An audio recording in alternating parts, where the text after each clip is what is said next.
अस्सलाम वालेकुम students, welcome to my YouTube channel. आज हमारे जो डाटा कम्युनिकेशन का लेक्चर नंबर 4 है और इसका जो टॉपिक हमने स्टार्ट किया हुआ था उसका पार्ट नंबर 4 है। इससे पहले कि मैं नेक्स्ट प्रोसीड करूं, अगर आप मेरे चैनल पर न्यू हैं तो सब्सक्राइब करें और साथ बेल आइकन भी प्रेस करें और अपने फ्रेंड्स तक भी इसको शेयर करें ताकि नेक्स्ट आने वाली वीडियोज़ की नोटिफिकेशन उन तक भी पहुँच सके। लास्ट टॉपिक के अंदर हम लोगों ने टाइप्स देखी थी डाटा ट्रांसमिशन की, जिसमें हमारे पास पैरेलल और सीरियल ट्रांसमिशन थी। उसके बाद सीरियल ट्रांसमिशन की सब टाइप सिंक्रोनस और एसिंक्रोनस डिस्कस की थी। आज का जो हमारा टॉपिक है वो नॉइज़ के ऊपर है कि नॉइज़ क्या होता है, किस तरह से नॉइज़ जो है वो हमारे डाटा को जो है वो डिस्ट्रॉय कर रहा होता है, उसके बैरियर के तौर पे काम कर रहा होता है। नॉइज़ जो है कोई भी अनवांटेड इलेक्ट्रिकल सिग्नल्स होते हैं, मतलब हम नहीं चाहते कि ये सिग्नल्स आएँ, और या फिर इलेक्ट्रोमैग्नेटिक एनर्जी होती है जो कि हमारे सिग्नल्स की क्वालिटी को कमज़ोर कर देती है, हमारे सिग्नल्स की और हमारे डाटा की क्वालिटी को बहुत ही वीक कर देती है। इसको हम नॉइज़ कहते हैं। नॉइज़ जो है वो अकर होता है डिजिटल या फिर एनालॉग सिस्टम के अंदर। नॉइज़ डिजिटल या फिर एनालॉग सिस्टम के अंदर हो सकता है और ये इफ़ेक्ट करता है हमारी वो सारी फाइल्स को जिनको हम लोग कम्युनिकेट करना चाहते हैं। ठीक है, डाटा कम्युनिकेशन के अंदर हम एक जगह पे बैठे हुए किसी दूसरी जगह पे किसी दूसरे कंप्यूटर को अपना डाटा सेंड कर रहे होते हैं ना, तो उस दौरान ज़ाहिर है कोई ना कोई तो प्रॉब्लम्स आएंगी, कोई ना कोई बैरियर्स आएंगे। तो नॉइज़ जो है एक बैरियर होता है। ये ऐसे सिग्नल्स होते हैं जो हमारे डाटा की क्वालिटी को और जो हमारे सिग्नल्स हैं जिनके थ्रू हमारा डाटा जाना है उनकी क्वालिटी को कमज़ोर कर देते हैं। और ऐसा डिजिटल या फिर एनालॉग सिस्टम के अंदर ही होता है। इसमें हमारे जितने भी कम्युनिकेशन फाइल हैं हर तरह की, चाहे वो लिखा हुआ कोई टेक्स्ट है, चाहे वो कोई प्रोग्राम है, चाहे हम कोई पिक भेज रहे हैं, ऑडियो भेज रहे हैं, वीडियो भेज रहे हैं, वो सब को इफ़ेक्ट कर सकता है। नॉइज़ जो है वो सबको इफ़ेक्ट कर सकता है। ये नॉइज़ वैसे बहुत ही थोड़ी मिकदार में पाया जाता है लेकिन इसका असर बहुत ज़्यादा होता है।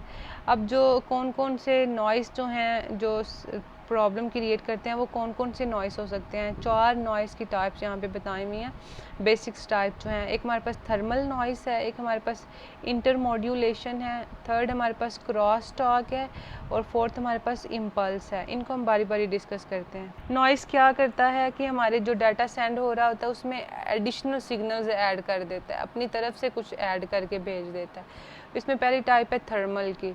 इसमें क्या होता है कि जो हमारी डाटा है जा रहा होता है उसको हीट के थ्रू, थर्मल जो है वो हीट से निकला है ना, हीट के थ्रू जो है इलेक्ट्रॉन्स को कमज़ोर कर रहा होता है। इसको हम वाइट नॉइज़ भी कहते हैं। इसको ख़त्म करना मुश्किल होता है। उसके बाद हमारे पास इंटरमॉड्यूलेशन है। इसके अंदर जो सिग्नल्स हैं वो सारे सम अप हो जाते हैं, इकट्ठे हो जाते हैं और उनकी किसी भी मीडियम के थ्रू सिग्नल जो हैं या तो सम अप हो जाते हैं या फिर वो डिफरेंस उनका हो जाता है, मतलब या तो सिग्नल्स कम हो जाते हैं या सिग्नल और ऐड हो जाते हैं। उसको हम इंटरमॉड्यूलेशन कह रहे होते हैं। थर्ड नंबर पे हमारे पास क्रॉस टॉक है।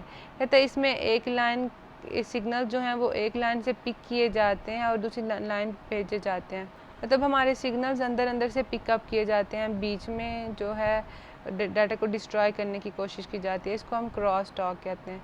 फोर्थ नंबर पे हमारे पास इम्पल्स है। इम्पल्सिस जो हैं वो इरेगुलर स्पाइक्स हो सकते हैं। पल्सिस का मतलब होता है ना झटके।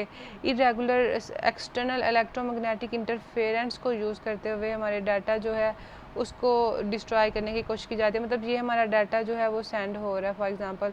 तो ये ऊपर जो यहाँ दिखाया हुआ है ये इम्पल्सिस हैं, ये एक झटके हैं, स्पाइक्स हैं जो कि हमारे डाटा को वीक कर रहे होते हैं और डाटा को सेंड नहीं करने दे रहे होते हैं।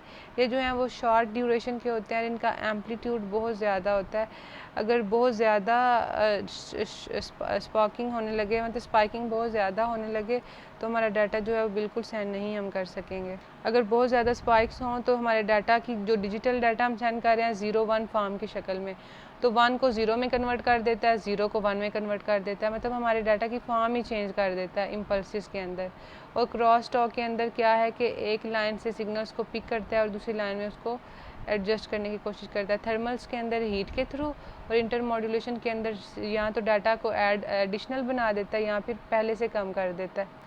बस आज का लेक्चर इतना ही। हमारा जो है वो टॉपिक जो हमने स्टार्ट किया हुआ था डाटा कम्युनिकेशन का वो यहाँ कंप्लीट होता है। इंशाल्लाह हम लोग नेक्स्ट टॉपिक्स जो हैं उनके साथ अब आएंगे। आई होप कि आपको इन लेक्चर्स की समझ आई हो। अगर फिर भी कोई क्वेश्चन, कोई कन्फ्यूजन, विदाउट एनी हेजिटेशन आप कमेंट्स में पूछ सकते हैं या पर्सनली मुझे ईमेल भी कर सकते हैं। डिस्क्रिप्शन में आपको मेरा ईमेल मिलेगा। बाकी थैंक्स फॉर वॉचिंग। दुआ में याद रखें। अल्लाह हाफिज़।